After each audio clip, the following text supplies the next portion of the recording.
오늘 우리에게 주시는 하나님 말씀은 히브리서 10장 1절에서 10절의 말씀입니다. 율법은 장차 올 좋은 일의 그림자일 뿐이요 참 형상이 아니므로 해마다 늘 드리는 같은 제사로는 나오는 자들을 언제나 온전하게 할 수 없느니라. 그렇지 아니하면 섬기는 자들이 단번에 정결하게 되어 다시 죄를 깨닫는 일이 없으리니 어찌 제사 드리는 일을 그치지 아니하였으리요.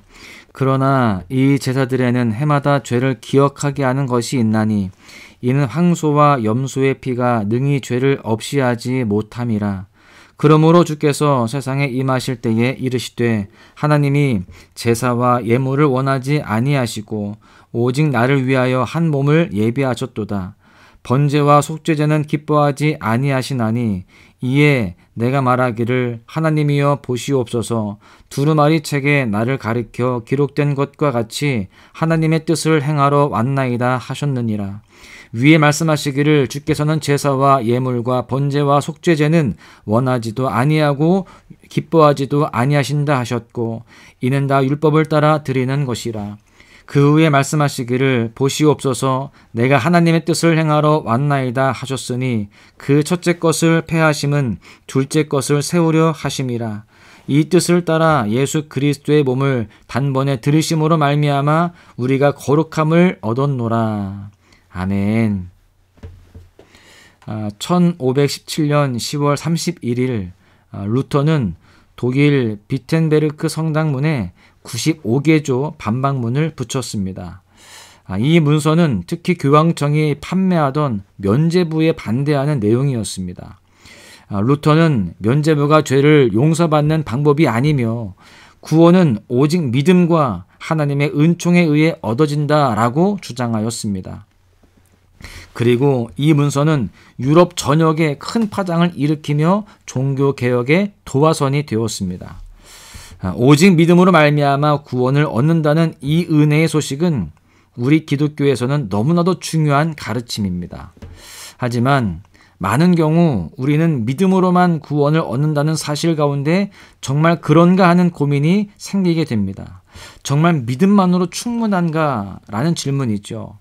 그럼에도 불구하고 오늘 말씀은 믿음으로 충분하다라고 기록하고 있습니다. 본문 1절의 말씀을 보십시오. 율법은 장차 올 좋은 일의 그림자일 뿐이요 참 형상이 아니므로 해마다 늘 드리는 같은 제사로는 나아오는 자들을 언제나 온전하게 할 수 없느니라. 율법은 우리를 구원에 이르게 할 수 없습니다. 율법은 우리로 죄를 깨닫게 해주는 역할을 할 뿐이죠. 본문 3절과 4절입니다.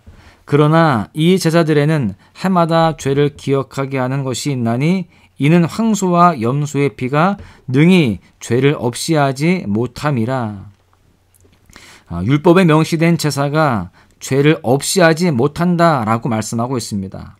율법은 단지 죄를 기억하게 하는 기능이 있을 뿐입니다. 그러므로 율법은 하나님의 뜻을 적극적으로 이룰 수는 없습니다. 구약시대의 제사는 하나님을 기쁘시게 하는 능동적인 행동이 아니라 하나님의 뜻에서 벗어난 것에 대해 속죄하는 수동적인 행동이라는 것이죠. 그렇기에 하나님은 단 한 번의 온전한 제사를 위해 우리 주님을 보내주셨습니다.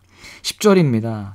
이 뜻을 따라 예수 그리스도의 몸을 단번에 들이심으로 말미암아 우리가 거룩함을 얻었노라. 여러분 그렇습니다. 예수님은 이 땅에 오셔서 단번에 자신을 제물로 들이심으로 우리 죄의 문제를 해결해 주셨을 뿐만 아니라 하나님의 뜻을 적극적으로 이루셨습니다. 하나님은 자신의 아들인 예수 그리스도를 내 삶의 구원자요 구세주이심을 믿는 자들에게 영생을 주신다라고 말씀하십니다. 요한 1서 5장 12절에 보십시오. 아들이 있는 자에게는 생명이 있고 하나님의 아들이 없는 자에게는 생명이 없느니라. 더 나아가서 요한복음 3장 18절에서는 이렇게 기록합니다.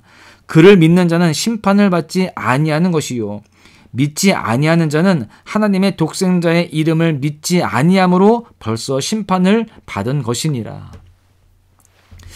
여러분 그러므로 우리가 예수님을 온전히 믿는다면 예수님이 순종을 통해 이루신 의로움이 우리의 것이 되는 것입니다. 믿기만 하면 우리를 자녀 삼아주시며 구원해 주신다는 것입니다. 이것이 바로 복음이에요. 예수님이 이 땅에 하나님의 뜻을 행하러 오셨다고 오늘 말씀 9절은 기록합니다. 그 후에 말씀하시기를 보시옵소서 내가 하나님의 뜻을 행하러 왔나이다 하셨으니 그 첫째 것을 폐하심은 둘째 것을 세우려 하심이라. 하나님의 뜻은 죄로 인해 파괴된 이 세상에 하나님의 나라를 세우시는 것입니다. 또한 죄로 인해 죽을 수밖에 없는 우리를 구원에 이르게 하시는 거예요. 예수님은 바로 이 뜻을 이루시기 위해서 우리를 감싸고 있는 죄의 결박을 풀어주시기 위해서 자신의 몸을 희생제물로 드리셨습니다.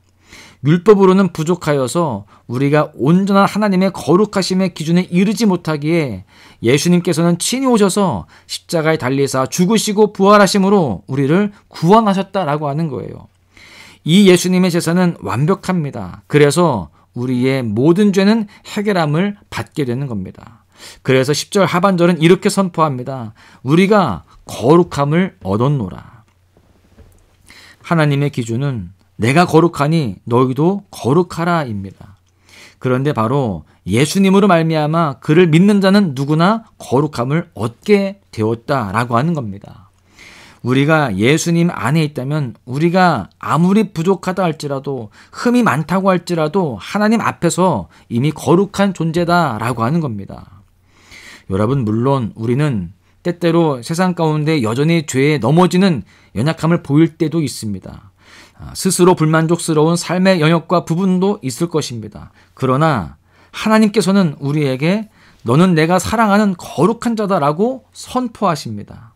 여러분, 이것은 선포예요. 하나님께서 그렇게 보시기로 정하신 것입니다. 다른 이유는 없습니다. 마치 어린 자녀가 뭔가를 잘하거나 훌륭해서 그 자녀를 사랑하는 것이 아닌 것처럼 하나님께서는 우리를 선택하셨고 우리가 예수님을 믿는다는 이유 하나만으로 우리를 사랑하시고 우리를 거룩하다, 귀하다라고 말씀하신다라고 하는 겁니다. 여러분, 하나님의 사랑이 내 안에 거함을 기억하시기를 바랍니다. 그리고 이제 하나님의 거룩함을 덧입은 사람으로서 자존감을 가지고 살아가시기를 간절히 축복합니다. 말씀을 정리합니다. 사랑하는 소망가족 여러분, 의인은 믿음으로 살리라. 이 말은 우리가 예수님을 온전히 믿을 때 우리를 거룩하다 선포하시는 하나님의 말씀에 기반합니다. 우리가 예수님을 믿음으로 말미암아 예수님의 의가 우리의 의가 되는 겁니다. 그리고 예수님의 의는 우리를 거룩한 자로 하나님 앞에 세웁니다. 그러므로 예수님을 더욱더 붙드시기를 바랍니다. 예수님의 십자가를 바라보시기를 바랍니다. 나를 사랑하사 나를 구원하시기 위해 피 흘려 돌아가신 주님을 기억하시기를 바랍니다. 이제 우리 모두 예수로 인해 의인된 자로서 그 주님의 사랑을 가슴에 품고 예수님의 사랑을 통한 자존감으로 오늘을 살아가시기를 간절히 소망합니다. 오늘 하루 믿음으로 또한 하나님의 자녀된 자의 합당한 모습으로 승리하시기를 주님의 이름으로 간절히 축원합니다. 주의 보좌로 나아갑니다. 주의 얼굴을 바라봅니다. 두 손을 들고 겸비함으로 하나 되어 주께 나아갑니다. 주의 은혜에 목마릅니다. 주의 음성을